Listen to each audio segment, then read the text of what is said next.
Germanton multi speciality hospital, doctor Mir Jawad Zar Khan, national award winner, senior orthopaedic surgeon and director of Germanton multi speciality hospital. इनके साथ most senior and world experience doctor की team आपकी खिदमत में रहेगी।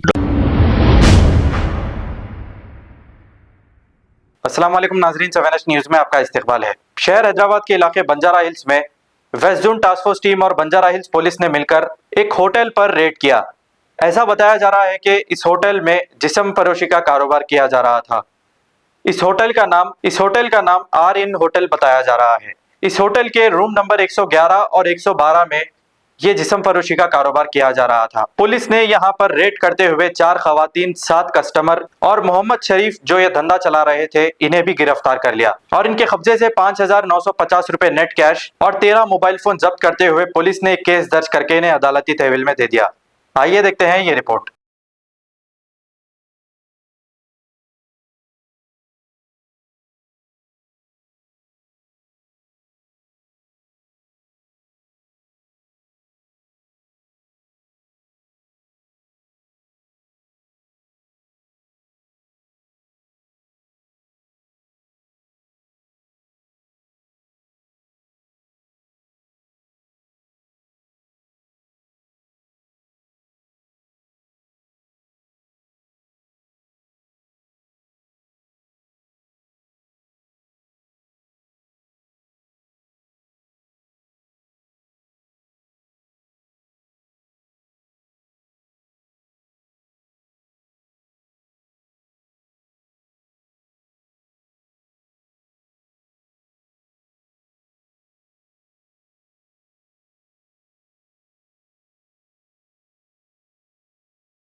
Germanton multi speciality hospital, doctor Mir Jawad Zar Khan, national award winner, senior orthopaedic surgeon and director of Germanton multi speciality hospital. इनके साथ most senior and world experience doctor की team आपकी खिदमत में रहेगी। Doctor Wasif Azam, doctor Bharvi Chandori, senior cardiologist और दीगर स्पेशलिस्ट डॉक्टर की टीम खिदमत अंजाम दे रही है। Robotic surgery, advance cath lab, MRI, operation theatre, ICU, 2D ultrasound and pathological laboratory की 24 घंटे इमरजेंसी सर्विस के साथ अपने तमाम अमराज का मुकम्मल इलाज करवाइए। Germanton multi speciality hospital, opposite to pillar number 150, Attapur, Hyderabad. खबर है शहर की, खबर है गाँव की, खबर है सारी दुनिया की। 7H न्यूज़ पसंद आए तो लाइक कीजिए, शेयर कीजिए और सब्सक्राइब करना ना भूलें। 7H news.